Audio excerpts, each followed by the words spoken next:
ഇന്ന് പഠിച്ചത് നാളെ ഓർമ്മയില്ല, നാളെ പഠിച്ചത് മറ്റന്നാൾ ഓർമ്മയില്ല, ഇന്നും നാളെയും മറ്റന്നാളും കൂടി പഠിച്ചതോ അതിൻ്റെ പിറ്റേന്ന് ഓർമ്മയില്ല, ഈ ആഴ്ച പഠിച്ചത് അടുത്ത ആഴ്ച ഓർമ്മയില്ല, ഈ മാസം പഠിച്ചത് അടുത്ത മാസം ഓർമ്മയില്ല. ഇതൊക്കെയല്ലേ നിങ്ങളുടെ പരാതികൾ? നിങ്ങൾ വിഷമിക്കേണ്ടെന്നേ.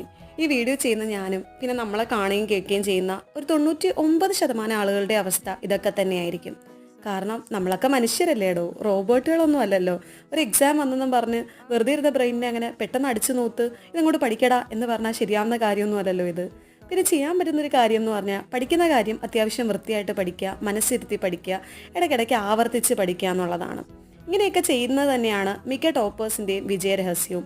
അവരും നമ്മളെപ്പോലുള്ള സാധാ മനുഷ്യരല്ലേ. പിന്നെ മറവി ഓവർകം ചെയ്യാൻ ഇതേപോലെ ചെറിയ ചില ട്രിക്സ് ഒക്കെ യൂസ് ചെയ്യാം.